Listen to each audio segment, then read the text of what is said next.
Former CIA director under President Obama and an MSNBC contributor, and Ben Wittes. He's editor-in-chief of Lawfare and also an MSNBC legal analyst. You've read the excerpts, Mr. Brennan. And I'll be frank, he sounded as alarmed in that period of May, that this important period there in May after Comey, as you have sounded at times. How familiar did his account ring to you? Very familiar.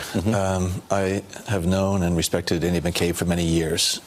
And for senior FBI officials and CIA officials, our counterintelligence antenna, especially when it comes to Russian espionage, is very, very sensitive and strong. Is it too sensitive? That would be one of the arguments is, some people see a Russian conspiracy in everything. Well, some could argue that, but let's remember what was happening in the spring of 2017. We had just come off an election where it was the unanimous position of 4 of the intelligence agencies, CIA, FBI, NSA, and ODNI, that the Russians were interfering in the election and trying to advance the interests of Donald Trump to become president of the United States. That was an incontrovertible fact within the FBI and within CIA. And then you have things happening that Mr. Trump was doing and saying. And then just the summary removal of Jim Comey, who was in fact pursuing the investigations. I think it certainly raised concerns in the minds of Andy McCabe and others. What's going on here? What could in fact the Russians be doing with U.S. officials, again, wittingly or unwittingly? And so initiating some type of counterintelligence initiative at that time, I think, was appropriate. What's your understanding of how there was an investigation launched in some point in 2016? And I know that there's some separation of CIA, FBI, and all that stuff. But what's your sense of how big the investigation was when Comey was running it before it got turned over to Mueller? It was initiated in late July of 2016. Right. And it continued throughout the course of 16 and into 17 before. Would you call it like low-level buzz? How would you I would say it was establish low-level buzz before there was a full investigation in July of 16. Before then, we were looking at what the Russians might in fact be planning to do in the election. And then it started to grow in intensity as well as in scope as the FBI investigators came upon various threads of individuals who were interacting with the Russians. So by the time spring of 17 came around, after I had left office, I am sure that the FBI and CIA were working together to try to uncover as much of this effort on the part of the Russians as possible. You know, Ben Wittes, one of the things that we noted this morning is, so this is May, Comey's fired early May of 17. So they were all suspicious of the president and Russia in 17, and the following things had not yet happened yet by that time.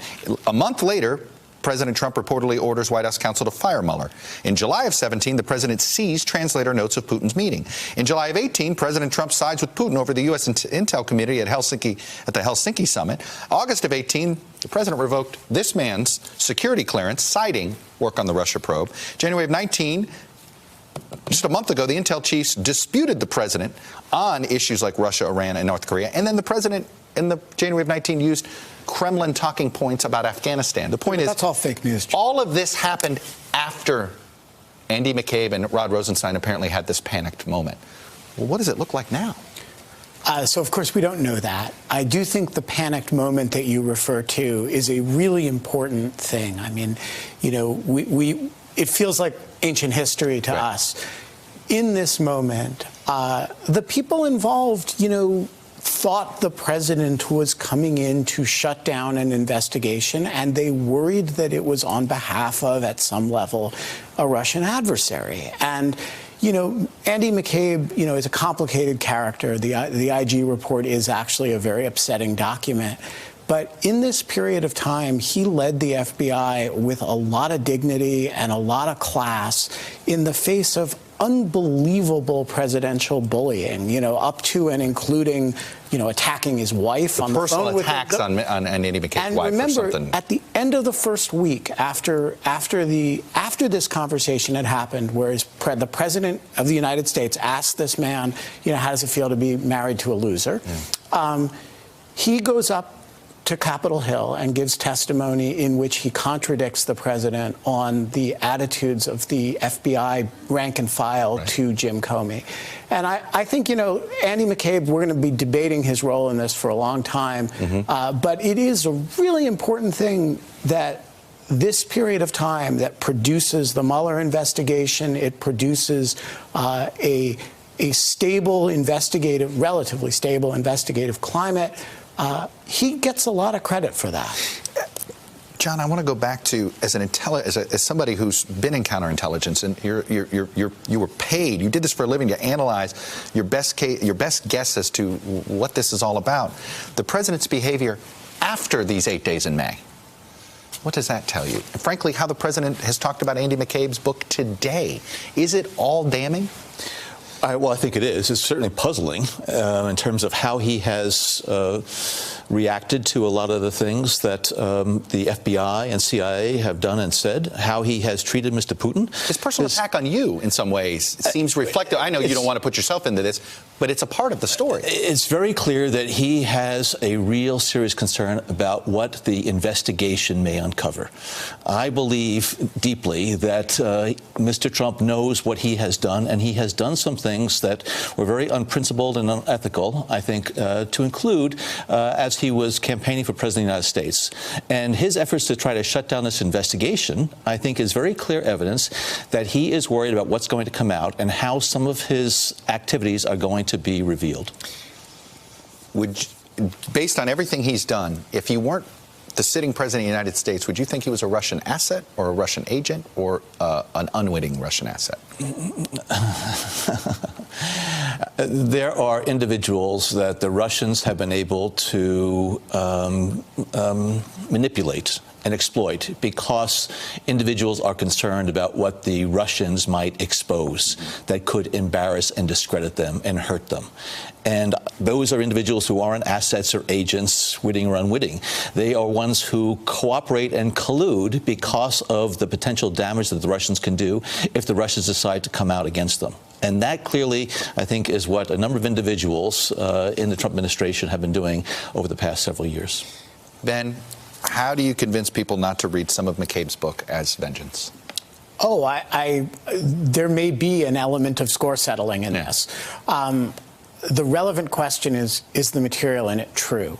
Right. And, you know, when the New York Times first started reporting a bunch of these claims, that, you know, for example, that Rod Rosenstein had offered to wear a wire, or that there was talk of invoking the 25th Amendment, the Justice Department sort of denied it. You know, it was sardonic or whatever. You know, now there's actually a name associated with these claims, and he's, you know, makes his case. And you know, people can decide for themselves whether they think the material is true. I think if the material is true, you know, people have, you know, his motives in coming forward at this stage, and to what extent there's an element of score settling, is really beside the point. Rod Rosenstein, suddenly an interesting witness for Congress, even in a former capacity, if he becomes a former, since there's a new Attorney General coming soon? I suspect Rod Rosenstein, if that turns out to be the case, will make prodigious use of claims of executive privilege. How do you claim executive privilege if it didn't involve talking with the president? So I mean, talking about, you know, pending investigations, investigative sensitive material. But I mean, I think Rod Rosenstein is unlikely to want to walk up to Capitol Hill and tell his whole story. John, you have outlined a scenario in one op-ed in the New York Times. This is the day after your clearance got revoked, that essentially made the case that collusion's there. But everybody has a different definition of collusion. What's yours? Collusion is interacting with another party for a joint common purpose. The distinction I made in that op-ed is between collusion, which I think has taken place, when Donald Trump at the end of July of 2016 called publicly for Russian intelligence to find Hillary Clinton's emails. Right. To me, that was open collusion. But there is a real distinction between collusion and criminal conspiracy. And that's what Bob Mueller and the special counsel is doing, to try to determine whether or not any of that collusion amounted to criminality. So the Senate Intelligence Committee report that came out before, they said there was no evidence of collusion. To me, the Senate Intelligence Committee was not supposed to be doing any type of criminal investigation. Right. They're supposed to be looking at what the Russians did, how the government responded, how the CIA and FBI responded, what we can do to strengthen our defenses in the future, what type of additional tools, authorities, or capabilities that we need in order to push back against the Russians. Right. But let's leave it to Bob Mueller. I have my own views about whether or not there was criminal conspiracy, but whatever Bob Mueller determines in terms of whether or not somebody should be charged with it, I am going to accept that. All right. This Mueller report, is there a possibility, Ben Wittes, that the public it isn't what everybody thinks it's going to be? Oh, definitely. Yeah. I mean, so number one, we have no idea when it's coming.